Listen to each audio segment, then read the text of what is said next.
Hello and welcome. I'm Ruth Francis from East Sussex Careers Hub based at the County Council. Today's webinar is about labour market information. It's one of a series that we've put together looking at how labour market information has changed since the COVID pandemic and what that means for young people and therefore for the careers education that we're giving them. This webinar is called Adapting to Succeed. We're going to take a closer look at the kinds of things that students need to know in order to thrive in the labour market that results from COVID. So we're going to take a brief look at the new reality that faces them as they enter the labour market. Then we're going to talk about the kinds of skills that students might have developed while they've been studying remotely. We'll also talk about the skills that are needed in the growth sectors in the county. And then we'll take a much closer look at digital in particular. We'll also consider the quality of adaptability and how that is important as students adjust to a labour market that now looks very different. And finally, we'll consider some of the survival skills that any of us might need in order to thrive in a tricky labour market. And we'll close with some remarks about how to stay positive as we do all of the above. So the labour market is changing really rapidly at the moment, and that's creating uncertainty for all of us, but especially for young people who are looking ahead to what's going to happen when they leave education. So they might have been thinking before all this happened, their path was, as we've got here at the top of the screen, a lovely, sunlit, smooth trajectory to their goal at the end. However, with COVID, it's now looking a lot more like the bumpy path at the bottom of the screen. So as educators, our role is to prepare students for this new reality, making them well informed and appropriately skilled job hunters and keeping them positive as they do so. So what should we be focusing on? Let's talk about that now. We do know quite a bit about what happens in downturns. For example, if we think about the credit crunch back in 2008, unfortunately, we know full well that school leavers with few qualifications are going to be uniquely disadvantaged in the labour market. So the graph that we've got on screen here is taken from a recent piece of work by the Resolution Foundation, which featured in a BBC article, and you can see that grey band between 2008 and 2010, and this shows that those young people who only had GCSE level qualifications, for them unemployment peaked at around 30%, which compares really unfavourably with those with a master's degree where it was more like 13%. So we know that people coming into the labour market with few qualifications are going to be particularly at risk. Looking at the current situation with COVID, the Resolution Foundation believes that for lower skilled young adults, the chances of getting a job will be reduced by as much as a third. The pandemic is also an unusual downturn. It's got an extra psychological barrier. With all of us being at home, struggling to study and work, that's doing something to us psychologically. In a Unifrog survey of secondary students, it's found that 50% of people who completed the survey said the pandemic had negatively affected their motivation to study and to do well. And we can see that in the young people we know in our lives. There have also been two other really interesting recent studies by the National Foundation for Educational Research and also by UCL's Institute of Education. These show that 4 in 10 pupils have had little contact with teachers during lockdown. And perhaps millions have done almost no work at all. Shocking, but true.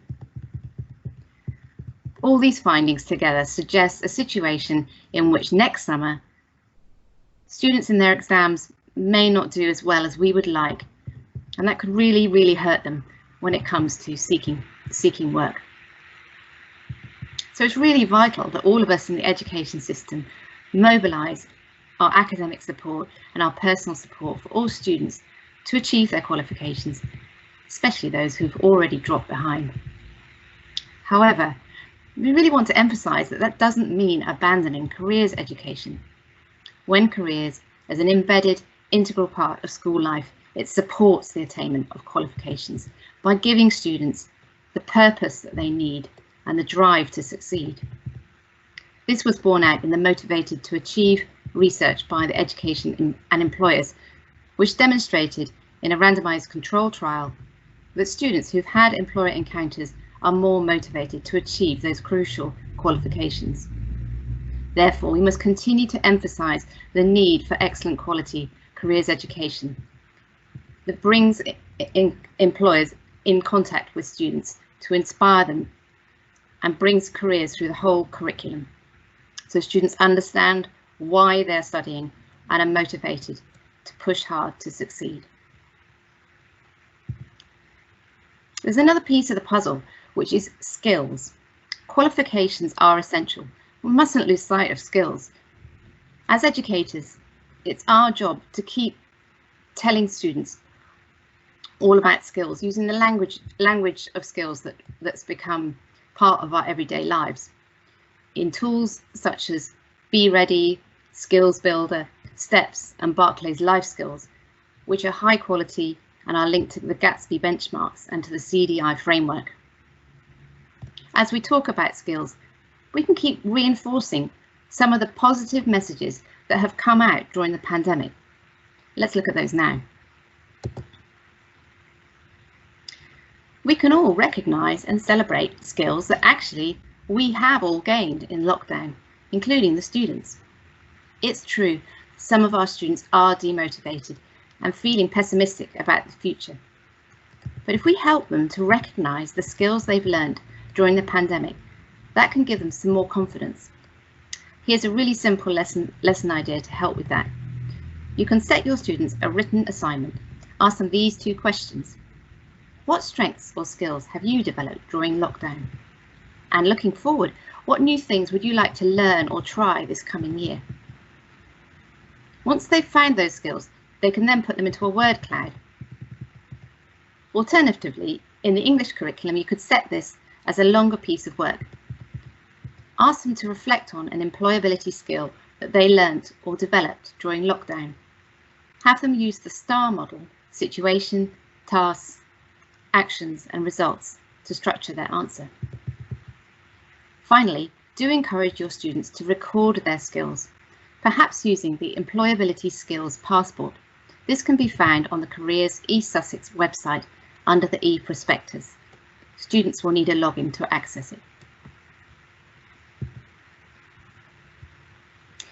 In our earlier webinar, we reflected on changes to the local labour market.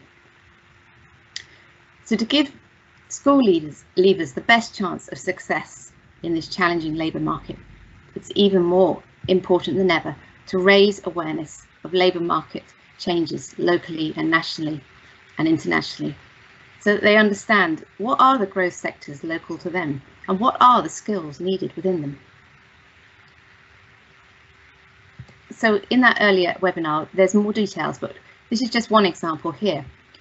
We've taken the construction sector and 4 key roles. These are roles that have been identified to us at the County Council by employers who work closely with us in our task groups as roles that they will be looking to recruit in the future. We've got here quantity surveyor, construction manager, carpenter and electrician. At the East Sussex Careers Hub, we can provide you with a breakdown of further key East Sussex industries, the jobs that are most in demand and the skills associated with them. Please get in touch with us, and our contact details are at the end of this presentation. So looking at these construction ones, you can see there are certain skills that repeat across all the roles. And one of them is digital. And I'd like to talk in a bit more detail about that now. As we've all been at home, working from home, studying from home, digital skills have become ever more important and have really tested our digital capabilities. Even before all this happened, A 2018 Lloyds Bank survey found that 1 in 5 people lack the full range of basic digital skills. Remote study and remote work during lockdown has further exposed digital inequalities. So I think it's really important that we focus on digital skills now. Perhaps if you work with ICT colleagues, one thing to do is to identify what students need to know. Which digital skills do they already have and can they use with confidence? Identify any gaps and then signpost them to further learning. How do we go about this? Well, on this screen on the right hand side, you'll see the government's essential digital skills framework. There's a URL there for you to access it. If you take a look at that, that will enable you, in consultation with your ICT colleagues and other educators, to identify what you think are the basic skills that your students will need. I've had a go at that myself here, so I've just taken some suggested questions just to test the students' basic skills. So things like, can you set up an email account? Do you know how to produce a CV? Have you got a LinkedIn profile? Can you use all the different aspects of Microsoft Office? Are you confident doing video conferencing, etc.?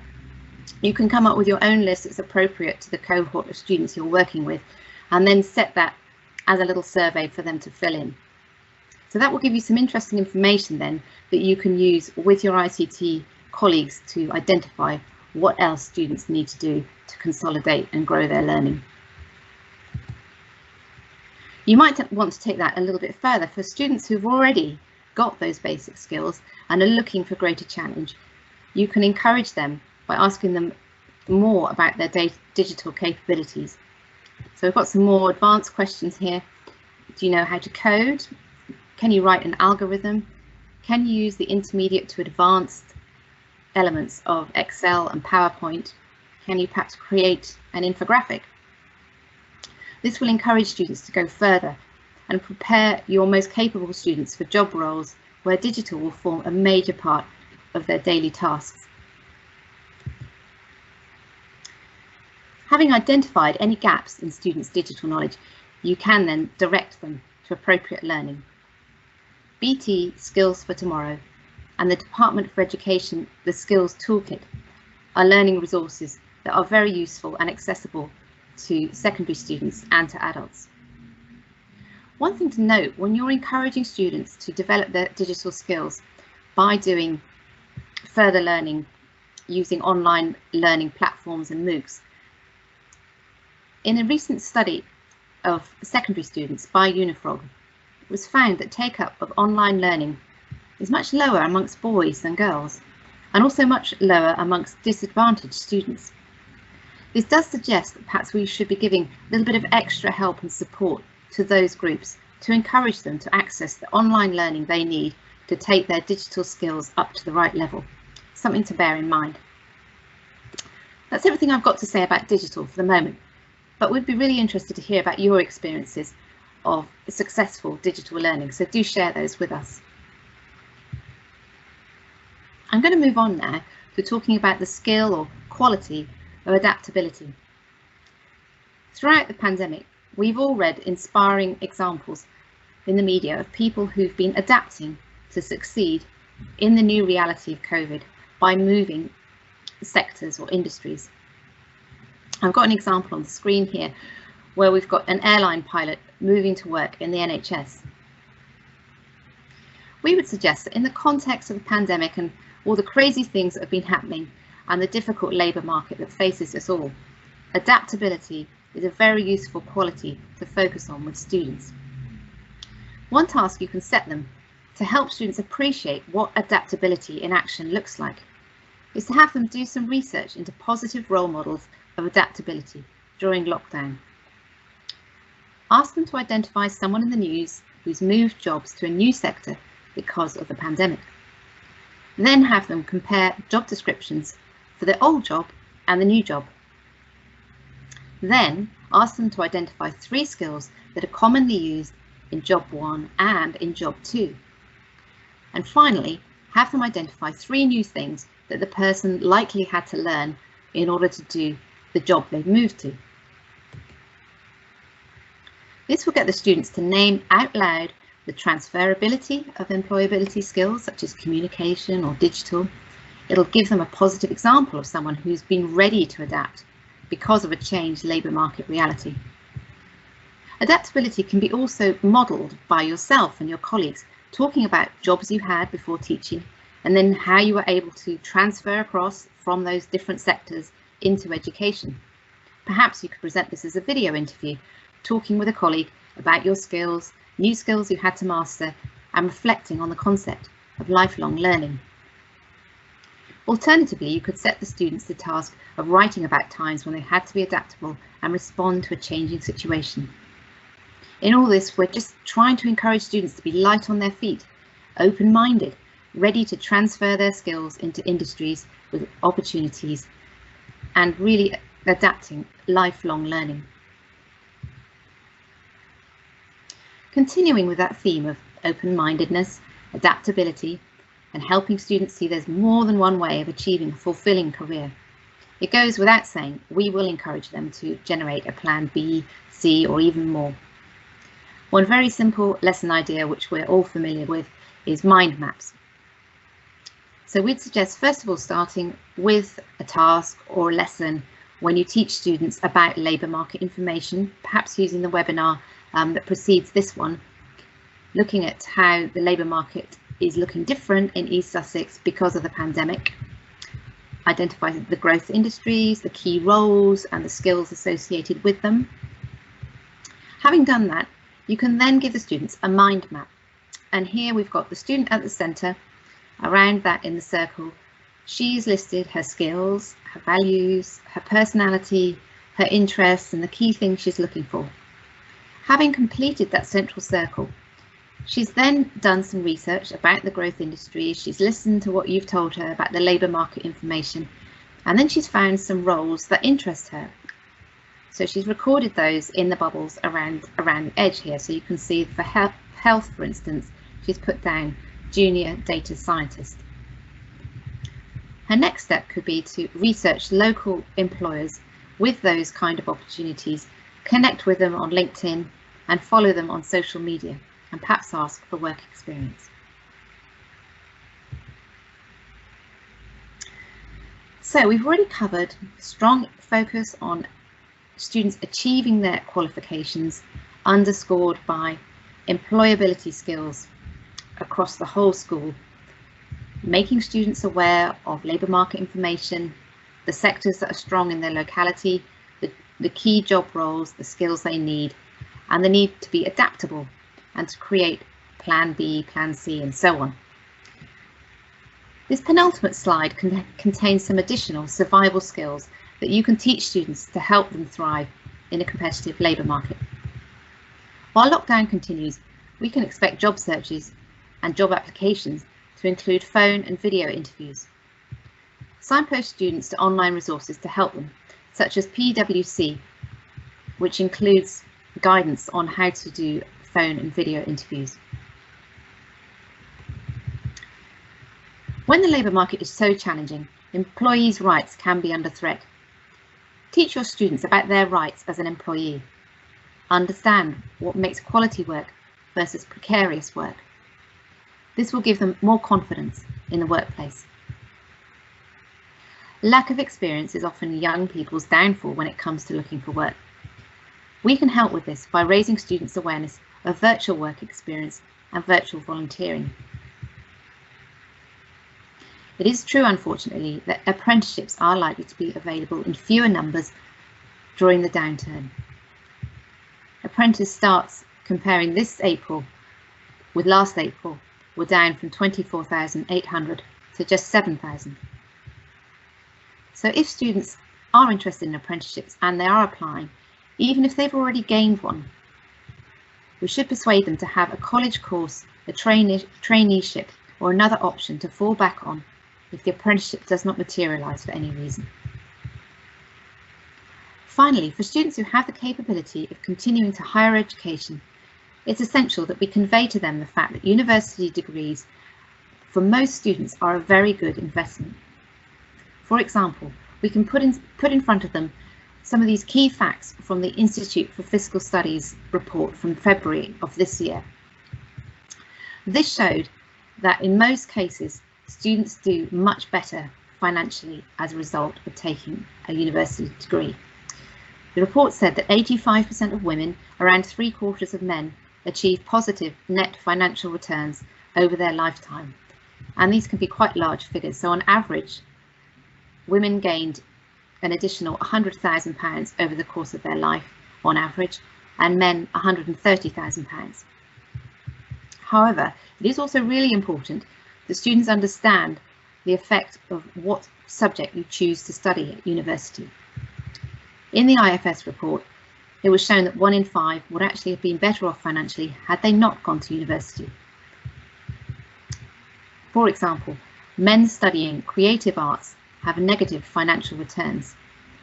In contrast, men studying medicine or economics have average returns of more than £500,000 over the course of their lifetime. So it's important to show students some of the nuances of their choices when it comes to higher education. It's also really important, finally, that students' misconceptions about the cost of a university education don't prevent them from taking the university route.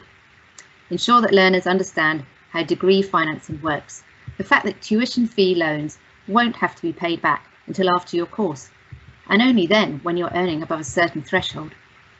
In addition, maintenance loans are means tested. Go to UCAS for more information.